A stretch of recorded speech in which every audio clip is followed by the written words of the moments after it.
Mesdames et messieurs, chers téléspectateurs, conformément aux dispositions de la charte de transition et du règlement intérieur du Conseil national de transition, le Conseil national de transition a interpellé le ministre du Pétrole et de l'Énergie sur une question relative à la crise énergétique que connaissent les villes du Tchad en général et celle de N'Djamena en particulier. Dès lors, Hajcom Hémicycle, la tribune de la représentation nationale, revient sur la question qui intéresse à plus d'un Tchadien avec l'auteur de la question, conseiller Mohamed Oumar Adoum. Bonjour. Bonjour, M. Doba. Oui, vous avez eu à interpeller le ministre du Pétrole et de l'Énergie sur la crise énergétique que connaissent les villes du Tchad en général et la ville de N'Djamena en particulier. Avant de revenir sur la question qui fait l'objet de notre débat, alors, nos téléspectateurs aimeraient bien connaître qui est Mohamed Oumar Adoum. Merci, M. Doba. Et moi, c'est Mohamed Oumar Adoum. Et je suis conseiller national, vice-président de la commission communication du Comité national de transition. Je suis par ailleurs vice-président d'un parti politique qui est la Convention nationale populaire, CONAPO. Donc, c'est une brève aperçu de ma personne, de ma modeste personne que je suis. Vous êtes auteur de la question adressée au ministre du Pétrole et de l'Énergie sur la crise énergétique que connaissent les villes du Tchad en particulier, en général, et la ville de N'Djamena en particulier. Conseiller Mohamed Oumar Adoum, dites-nous dans quel contexte l'énergie peut-elle participer à la lutte contre, à participer au développement socio-économique d'une nation, d'un pays comme le nôtre? Bon, je pense que même la question parle de lui-même, hein, parce que l'énergie, quand vous le prenez, dans une économie moderne comme la nôtre, doit en principe jouer un rôle capital, un rôle fondamental. Maintenant, au-delà de ça, quand vous prenez les objectifs de développement durable, numéro 7, les Nations Unies se sont fixés le but à atteindre d'ici 2030. Et l'ODD 7 est très clair là-dessus, d'ici 2030, que chaque population, chaque habitant de cette planète accède à une énergie propre à moindre coût. Et secondo, regardez, nous sommes en pleine cabine de la télévision nationale. L'énergie joue un rôle central dans la transmission des informations que nous voulons. Partez au niveau des hôpitaux, vous avez des aspirateurs, des assistants pour la respiration, des machines qui assistent les personnes à bien respirer. Ils sont branchés sur l'énergie. Regardez un peu autour de vous dans le marché, ainsi de suite, Les gens utilisent toujours l'énergie pour se déplacer, et ils utilisent l'énergie pour la conservation. Bref, ils utilisent l'énergie pour regarder, pour suivre la télé. Vous voyez un peu ce que l'énergie fait. Imaginez un seul instant un pays où il y a coupure. Peut-être nous, ici, on ne ressent pas l'effet de l'énergie en tant que tel. Et les pays qui sont suffisamment avancés, vous ne pouvez pas imaginer une minute sans l'électricité. Donc l'énergie, dans notre contexte actuel, mondial et voire même national, est au centre de tout développement. Il est au début et à la fin. Et donc, comme tel, en tant que conseiller, nous avons eu à constater que l'énergie au Tchad connaît un retard suffisant, en dépit des mesures qui sont prises pour améliorer un peu la disponibilité. Et l'énergie connaît des retards. C'est le problème têtu que, si je me permets, beaucoup de gouvernements qui se sont succédés n'ont pas réussi à solutionner ce problème d'énergie et la crise énergétique. Et pour un peu élever l'équivoque, quand je parle de l'énergie, je parle d'une manière générale, y compris le gaz butane, y compris l'essence pour nous déplacer. Et bien entendu, l'électricité fait partie en fait essentiel. Et pourtant, on est dans un pays exportateur de pétrole. Pourtant, comme vous l'avez dit, nous sommes dans un pays exportateur. Ça ne se comprend pas. Et donc c'est le motif qui m'a amené à formuler la questionnaire orale que vous avez entre les mains pour demander au ministre en charge de l'énergie pourquoi est-ce que le gouvernement ne trouve pas que c'est un problème majeur pour ce pays? Pourquoi le gouvernement n'en fait pas une priorité, en quelque sorte, pour nous sortir de cette ornière, pour nous sortir de ces carcans qui nous bloquent? Ça fait déjà 30 ans, si vous voyez. Et donc, d'où en fait l'intérêt de ma question. Et le ministre nous a rassurés. Le ministre, en répondant, nous a rassurés.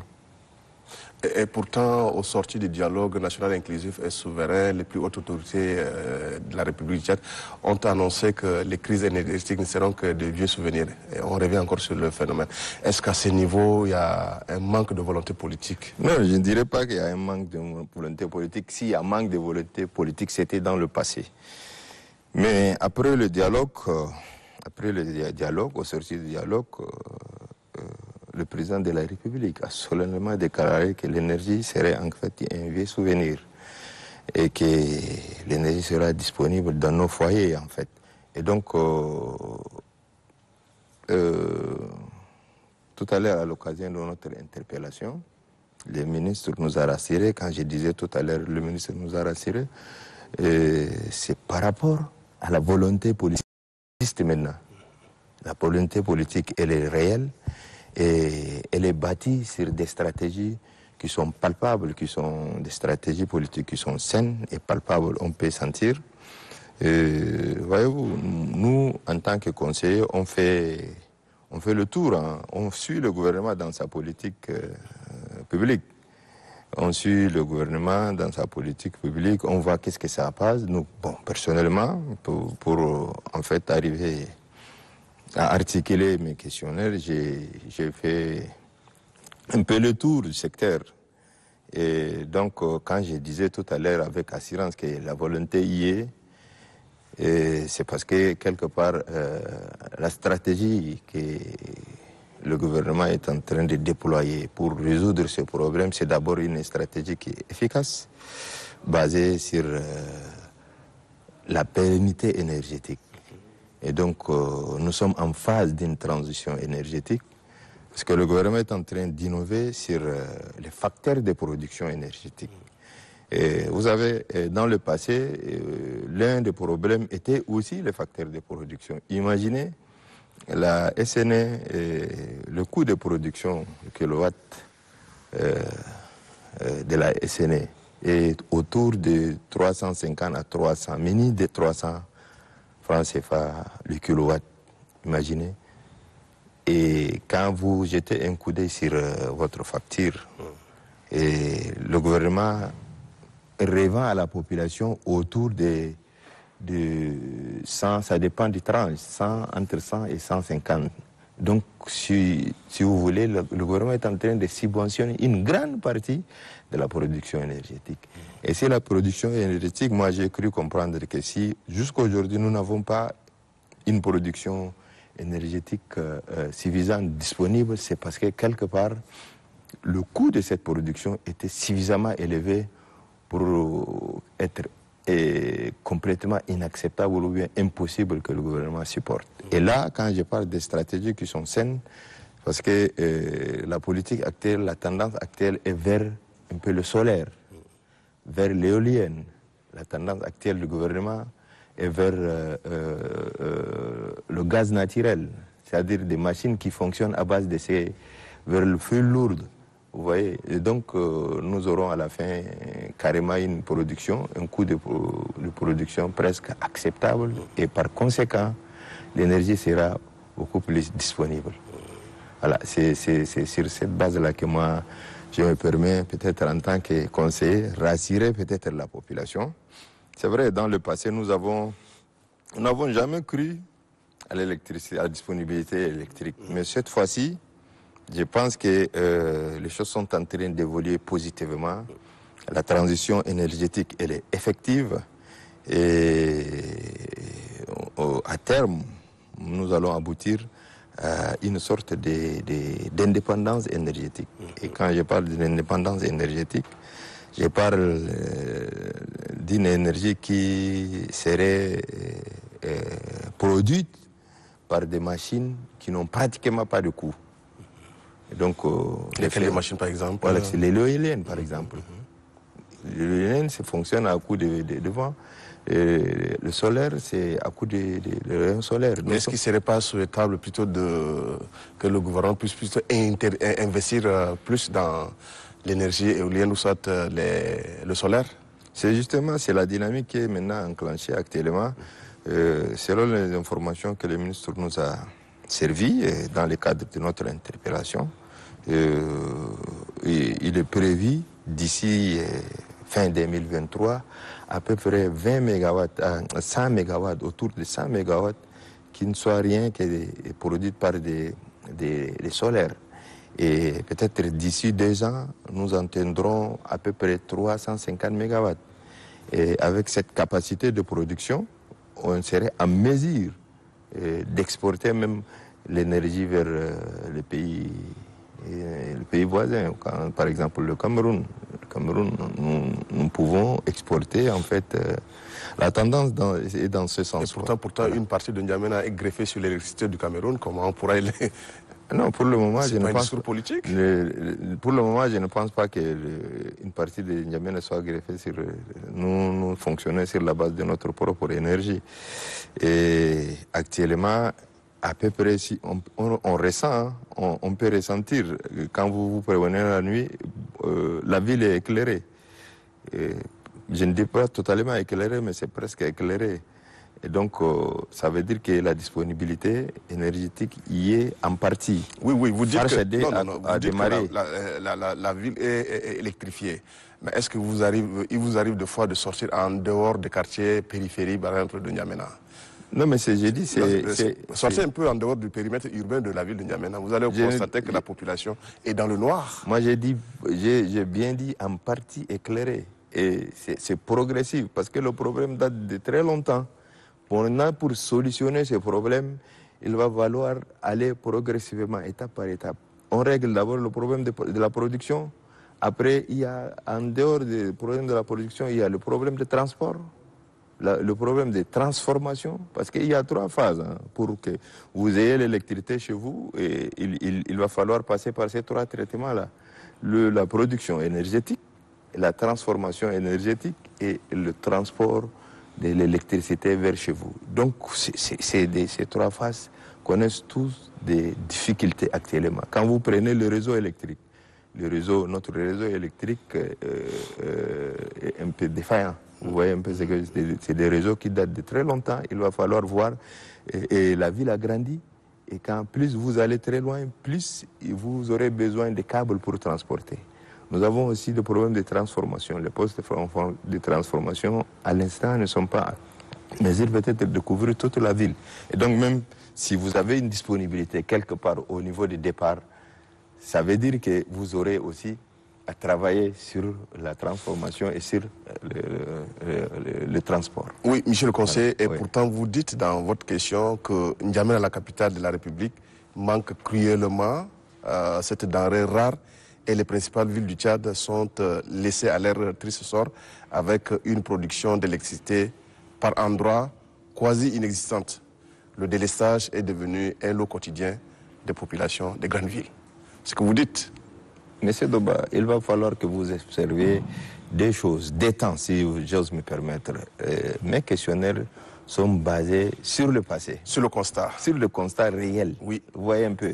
Maintenant, il se trouve qu'à partir au sortir du dialogue, il y a des volontés politiques qui sont engrangées dans ce sens. Et tout ce que je vous dis là, c'est dans ce sens, justement, c'est par rapport à la volonté politique qui existe. Vous voyez, si je parle avec un peu d'assurance, c'est parce que la volonté politique pour régler ce problème de l'énergie est un peu palpable. Vous voyez un peu.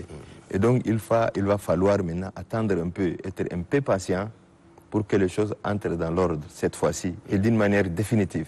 Vous voyez un peu ce que je veux dire. Voilà. Je ne dis pas que le problème de l'énergie soit réglé avec un coup de bâton magique.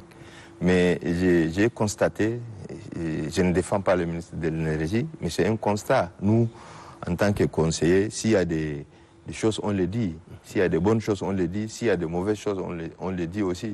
Vous aurez sans doute constaté que lors de l'interpellation, j'avais accordé une confiance à hauteur de 70% au ministre. C'est tout simplement sur la base, d'une part, de ce que moi j'ai constaté sur le terrain, et d'autre part, de la stratégie que le ministre est en train de battre, et puis la volonté du président de la République à s'impliquer lui-même personnellement dans l'affaire. Donc tout ça nous peuvent nous permettre de nous mettre en une situation de rassurance. Vous voyez un peu ce que... D'accord. Voilà. Maintenant, dans votre question, vous dites, vous posez la question au ministre, comment comptez-vous juguler cette crise énergétique dans nos villes en général et à N'Djamena en particulier dans le contexte économique et social marqué par plusieurs crises. Tout à fait. Alors, à la lumière des réponses que le ministre vous a données par rapport à cette question, Tout à fait. alors est-ce que vous êtes vraiment satisfait de ces éléments de réponse? Est-ce que vous êtes vraiment rassuré de ces éléments de réponse que désormais la crise énergétique serait un vieux souvenir pour les Tchadiens de N'Djamena et ceux de nos provinces? Tout à fait. Le Tchad traverse actuellement une transition qui est complètement budgétivore. Quand vous voyez un peu les postes, les activités pendant ce moment de la transition, vous vous rendrez compte qu'il y a une forte pression sur le budget de l'État, sur le trésor public. Et donc, la volonté du gouvernement à résoudre ce problème a entraîné sans doute l'accompagnement de nos partenaires. Il y a la Banque mondiale qui est venue. Ça, selon le ministre nous a dit qu'il y a des partenaires qui s'intéressent et la Banque mondiale est en train justement d'accompagner le gouvernement de la transition dans ce sens. Je pense que les problèmes seront résolus, Inch'Allah. Oui, je poursuis toujours votre question. Un peu plus loin, vous dites encore quelles sont les stratégies à court, moyen et long terme. La stratégie, je dirais tout à l'heure que la stratégie était saine et elles sont convaincantes. Parce qu'à court terme, déjà, les centrales électriques qui fonctionnaient sur la base des gasoil.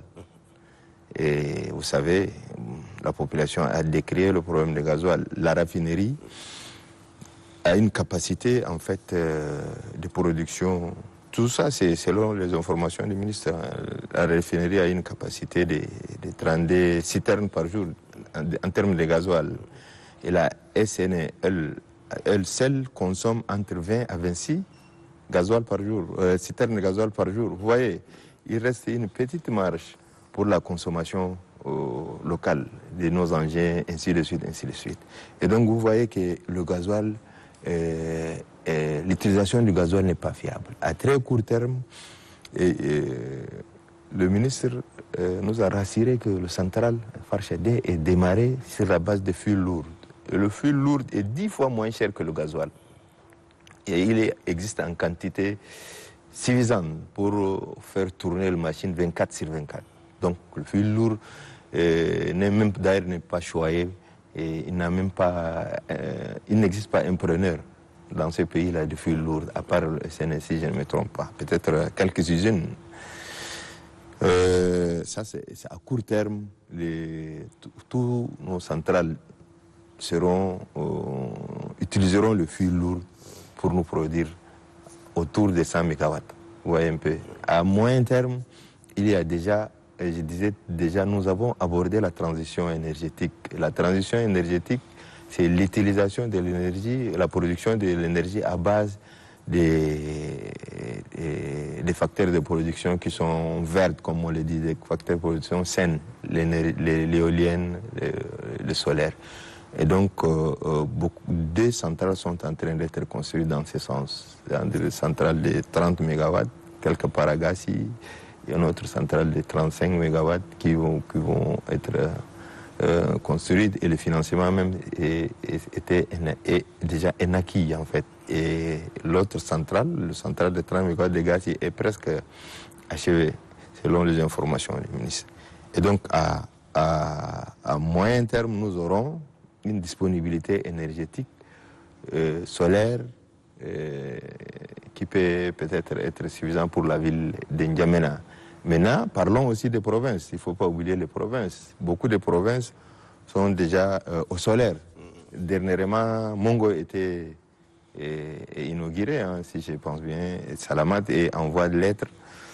Mondou est sur le gaz naturel, vous voyez un peu. Donc, c'est des choses palpables. À moyen terme, nous avons l'énergie solaire qui est là et que le gouvernement est en train de l'utiliser. Et maintenant, à long terme, le gouvernement de la République du Tchad projette d'installer une centrale thermodynamique. Une centrale, le pays est très chaud, nous enregistrons des températures autour de 45 degrés. Donc avec une centrale thermodynamique qui va produire au final autour de 350 MW, nous serons franchement à l'abri de l'électricité. Oui, vous sembleriez bien défendre le gouvernement, le ministre du pétrole, pour ne pas dire que vous êtes avocat de ce ministère. Non. Comme disent les anglophones, wait and see. Alors, qu'en est-il donc de la question du pétrole et du gaz? Parce que là, vous l'avez aussi soulevé. Oui, la question... Surtout quand il arrive des fois où on voit des fils indiennes devant les stations, quelquefois des familles qui trimballent les gaz habitants pour chercher du gaz là. Qu'est-ce qui, concrètement, quels sont les éléments de réponse qui vous a aussi fournis par rapport à la pénurie du pétrole ou soit le gaz? La question du gaz, moi, je pense que c'est d'abord une question de stratégie de distribution. Beaucoup plus une question de stratégie de distribution qu'une question de disponibilité. Moi, je vois ainsi. Ça peut être aussi un problème de disponibilité parce qu'étant donné que jusqu'à aujourd'hui, nous n'avons pas la capacité de rendre, surtout le gaz butane, 100% disponible. C'est-à-dire on importe une partie du Cameroun. Ça peut être. Mais le peu qu'on a, si on essaye en fait de bien gérer, ça peut... Vous êtes sans ignorer qu'il y a des marketeurs, il y a des personnes de mauvaise foi qui créent la rareté autour de ces produits, qui créent la rareté. Pendant que les produits sont disponibles au niveau des stations, par exemple, et nuitamment, les gens viennent de tourner pour ravitailler les pays voisins. Parce que là-bas, le coût, en fait, par litre, quand vous prenez l'essence, est beaucoup plus élevé. Ouais, donc, c'est comme... Ils préfèrent vendre ailleurs où le coût est rentable que de laisser à la disposition des Tchadiens. Vous voyez un peu ce que je veux dire? Donc, à ce niveau-là, il va falloir que le gouvernement mette un peu le bouchon double pour enrayer ces problèmes de contrebande, si je me permets, entre guillemets, c'est de contrebande. Pendant que les produits sont disponibles, les gens créent la réalité quelque part pour... Il n'y a pas de cela une semaine, le ministre a pondu un communiqué pour dire que le problème n'existe pas et c'est des spéculations au relent un peu mafieux qui est en train de... Oui, voilà, quoi, vous voyez un peu ce que il y aura la fermeture de la fermeture, tout ça, vous voyez. la Donc les gens créent une sorte de psychose dans la tête des gens pour perturber le marché. Et une fois que le marché est perturbé, vous voyez, l'offre entraîne sa propre demande en économie, on dit. Et quand il y a trop de personnes qui viennent demander un produit, il va se voir que le prix augmente. Et ça profite à ces personnes mal intentionnées. Donc, il faut vraiment maîtriser le circuit de distribution pour, en fait, optimiser la gestion à la base. Qu'en est-il exactement de certaines préoccupations soulevées par vos collègues conseillers, de façon à permettre à nos téléspectateurs et à nos populations d'être rassurés définitivement qu'il n'y aura plus de crise énergétique? Le besoin énergétique croît de 0,8% chaque année. Et donc il va falloir suivre un peu le rythme. Chaque année, le besoin énergétique croît de 0,8%. Il va falloir suivre le rythme, donc en mettant sur pied des nouvelles installations.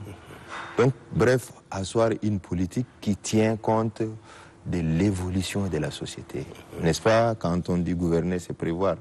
Il va falloir qu'on s'inscrit dans cette logique-là pour ne pas laisser que les choses nous rattrapent.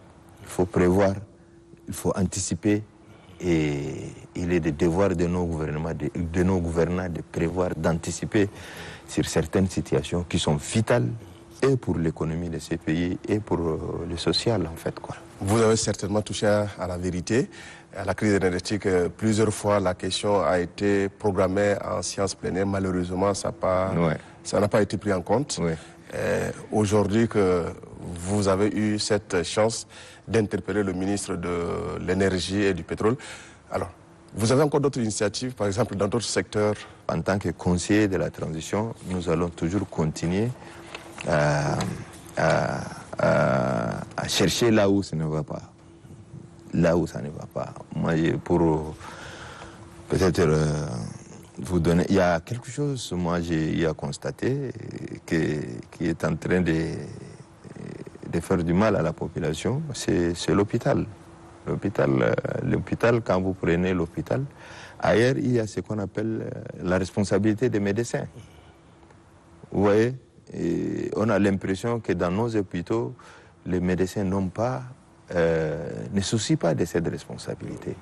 Et c'est comme ils n'ont pas, en quelque sorte, un devoir de réponse vis-à-vis des clients, vis-à-vis des patients qu'ils opèrent, par exemple, qu'ils soignent. Ils posent parfois des mauvais diagnostics. C'est des diagnostics qui peuvent être fatals. Et c'est des diagnostics. Prenez par exemple un médecin qui perfuse un patient sans pour autant s'assurer que ce patient souffre d'une pathologie. Telle que la glycémie, par exemple. Oui. Et après une bouteille, le patient cède. Vous trouvez que c'est normal? Et là, personne ne lève le petit doigt pour et combien de personnes passent par cette... Maintenant, que comptez-vous faire?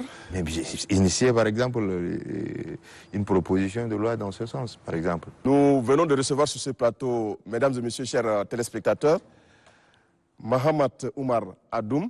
Il est conseiller national de transition. Il était question au cours de cette émission du décryptage de l'interpellation du ministre du pétrole et de l'énergie sur la question énergétique que connaissent les villes du Tchad en général et la ville de N'Djamena en particulier. Au revoir et à la semaine prochaine.